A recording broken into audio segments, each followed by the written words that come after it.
Salut tout le monde, c'est toujours votre frère Mohamed Ali et bienvenue sur Next Gen Africa, votre chaîne pour les différentes opportunités d'investissement en Afrique. C'est reparti.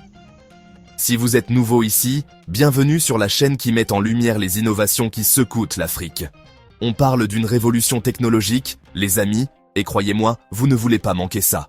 Alors, avant qu'on commence, un petit clic sur s'abonner, activez la cloche des notifications et lâchez un énorme IA africaine dans les commentaires pour montrer votre soutien. Maintenant, je sais ce que vous vous dites. Trevor, on parle d'innovation technologique. J'espère que tu as des recommandations pour ne pas être à la traîne. Eh bien, vous avez de la chance. Jetez un œil à la description pour mes liens exclusifs. LR Health and Beauty, des produits naturels allemands à base d'aloe vera pour votre bien-être, votre beauté et même votre perte de poids avec le programme Body Mission. Et pour les parents, Amazon Partenaire vous propose tout ce dont vous avez besoin pour vos enfants, des jouets éducatifs aux vêtements high-tech. Aujourd'hui, on parle d'un événement qui a fait trembler la Silicon Valley jusqu'à son cœur.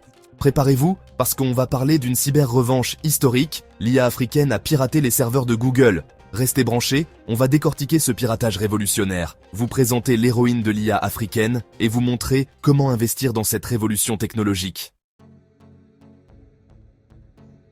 Imaginez la scène 2025, Google, le géant de la technologie, se croit intouchable. Sauf que, boum, leurs serveurs sont infiltrés, pas par un groupe de hackers masqués dans un sous-sol sombre, mais par une intelligence artificielle créée par une brillante ingénieure sénégalaise, Amina Diallo.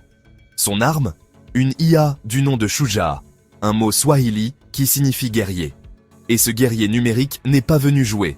Vous voyez, Google, comme beaucoup d'autres entreprises technologiques, collectait des données en Afrique, beaucoup de données. Des données sur les habitudes de consommation, les déplacements, les préférences. Un véritable trésor d'informations, souvent utilisé sans le consentement ou la connaissance des personnes concernées. Amina en avait assez. Pour elle, c'était une forme d'exploitation moderne, une continuation du pillage des ressources africaines. Mais cette fois-ci, il ne s'agissait pas d'or ou de diamants, mais de données. Alors, elle a créé Shujaa. L'objectif n'était pas de voler des informations. Non, Amina est une hackeuse éthique, une white hat comme on dit dans le jargon. Son but était d'exposer les failles de sécurité de Google, de montrer au monde entier à quel point nos données sont vulnérables. Et le moins qu'on puisse dire, c'est que Shujaa a fait sensation. L'IA a réussi à contourner les systèmes de sécurité de Google, réputés pourtant impénétrables. Shujaa a mis à nu leurs faiblesses, exposant des millions de données sensibles, montrant au monde entier que le roi était nu, pour ainsi dire. Mais le plus incroyable, c'est que Shujaa ne s'est pas contenté d'exposer les failles. Il a également récupéré des données africaines, qui étaient stockées sans autorisation, les restituant à leurs propriétaires légitimes. On parle de plus de 500 000 données récupérées. Imaginez un peu, Google, le géant de la technologie, mis à genoux par une IA africaine. Un véritable tremblement de terre dans le monde de la tech et un signal fort. L'Afrique n'est plus un terrain de jeu pour les entreprises technologiques occidentales. Comme l'a dit Amina elle-même, on ne pirate pas, on protège notre héritage numérique. Et vous, qu'en pensez-vous? Cette revanche technologique vous inspire-t-elle? N'hésitez pas à liker et à partager cette vidéo pour faire passer le message. L'histoire d'Amina Diallo, c'est un peu celle du conte de fées moderne, version high-tech. Oubliez la citrouille, qui se transforme en carrosse. Ici, c'est un vieil ordinateur rafistolé, qui s'est transformé en empire technologique. Car oui, Amina n'a pas grandi dans un palace, avec un accès illimité aux dernières technologies. Née et élevée à Dakar, au Sénégal, elle a dû se battre pour chaque octet d'information, chaque ligne de code. Mon premier ordinateur, je l'ai eu à l'adolescence, un modèle d'occasion, rafistolé avec des pièces détachées, trouvées ici et là. Mais pour moi, c'était une fenêtre ouverte sur le monde, un outil puissant pour apprendre, créer et surtout, s'évader. Je passais des nuits entières à dévorer des tutoriels en ligne, à apprendre le langage informatique, à déchiffrer les secrets du code. Son talent était évident, fulgurant. Elle remportait tous les concours d'informatique, étonnait ses professeurs par sa rapidité d'apprentissage et sa créativité. Mais Amina ne se contentait pas d'exceller dans un système éducatif souvent rigide. Elle voulait créer, innover, bousculer les codes. Et c'est exactement ce qu'elle a fait. Après des études brillantes à Dakar, elle obtient une bourse pour étudier l'intelligence artificielle dans une prestigieuse université américaine. Direction la Silicon Valley, l'épicentre mondial de la technologie.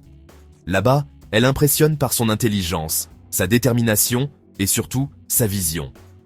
Car Amina n'est pas venue en Amérique pour simplement gravir les échelons d'une grande entreprise technologique, elle est venue avec une idée en tête, utiliser l'IA pour le bien de l'Afrique. Et c'est ainsi qu'est née sa start-up, Afrotech Solutions, une entreprise qui développe des solutions d'IA pour répondre aux défis spécifiques du continent africain, que ce soit dans le domaine de la santé, de l'éducation ou encore de l'agriculture. Le succès est immédiat. Les investisseurs se bousculent pour financer ses projets, séduits par son charisme, son intelligence et surtout par le potentiel énorme de ses innovations. En quelques années, Amina est passée du statut de jeune étudiante prodige à celui de figure emblématique de la tech africaine. Investissez dans la jeunesse, l'Afrique a 60% de moins de 25 ans. Son entreprise vaut aujourd'hui des millions, et sa réussite inspire toute une génération de jeunes Africains qui rêvent de suivre ses traces. Car Amina a prouvé au monde entier que l'Afrique n'est pas qu'un continent de problèmes, mais aussi, et surtout, un continent de solutions, un vivier de talent et d'innovation. Son message est clair. Investissez dans la jeunesse. L'Afrique a 60% de moins de 25 ans. Un message fort, porteur d'espoir et qui résonne comme un appel à l'action. Alors, vous êtes convaincu? Vous voulez faire partie de cette révolution technologique africaine? Excellente nouvelle. Et la meilleure partie, c'est que vous n'avez pas besoin d'être un milliardaire de la Silicon Valley pour investir dans l'avenir de l'Afrique. En fait, vous pouvez commencer avec un budget relativement modeste, à partir de $500. Oui, vous avez bien entendu. $500, c'est tout ce dont vous avez besoin pour devenir acteur de cette révolution technologique. Oubliez les placements risqués en bourse. Ici, on parle d'investissements concrets, dans des entreprises africaines qui développent des solutions innovantes pour l'avenir. Alors, comment faire concrètement? C'est simple, il existe aujourd'hui de nombreuses plateformes de crowdfunding qui vous permettent d'investir directement dans des startups africaines prometteuses. Des entreprises comme TechGuard Africa, spécialisées dans la cybersécurité, ou encore Agritech Solutions, qui révolutionnent l'agriculture grâce à l'intelligence artificielle. Ces plateformes vous permettent de choisir les projets qui vous tiennent à cœur, d'investir en fonction de vos moyens, et surtout, de suivre l'évolution de votre investissement en toute transparence. Et le plus intéressant, c'est que la rentabilité potentielle est énorme. On parle ici de rendements annuels pouvant atteindre 35%, bien plus que ce que vous pourriez espérer obtenir avec des placements traditionnels. Prenons l'exemple de Kwame, un jeune entrepreneur kenyan de 24 ans. Il y a 3 ans, il a décidé d'investir $500 dans une start-up locale spécialisée dans le développement d'applications mobiles éducatives. Aujourd'hui, son investissement a décuplé, et il est en 11e année. C'est ça la magie de l'investissement dans les startups africaines, un potentiel de croissance exponentielle, couplé à un impact social positif. Alors, n'attendez plus. Rejoignez le mouvement, investissez dans l'avenir de l'Afrique, et participez à la construction d'un avenir meilleur pour tous. Voilà, chers amis, la révolution de l'IA africaine est en marche, et croyez-moi, ce n'est que le début. L'Afrique n'est plus un simple spectateur dans le monde de la technologie, elle est devenue un acteur majeur, un leader mondial dans l'innovation. Alors, si vous voulez suivre cette aventure extraordinaire, abonnez-vous à la chaîne, activez la cloche des notifications pour ne manquer aucune vidéo, et surtout, lâchez un énorme like si vous êtes fier de l'Afrique et de son potentiel incroyable. Et n'oubliez pas de jeter un coup d'œil à la description pour mes liens exclusifs, LR Health and Beauty, pour rester en pleine forme et concentré grâce à la puissance de la nature, et Amazon Partenaire, pour équiper vos futurs petits génies avec les meilleurs outils éducatifs et technologiques. Dans la prochaine vidéo, on va explorer un sujet encore plus fascinant. L'Afrique a découvert un trésor plus précieux que le pétrole. Intrigué? Moi aussi. Alors, restez connectés, et n'hésitez pas à me laisser vos suggestions de sujets en commentaire. À très bientôt pour de nouvelles aventures technologiques africaines.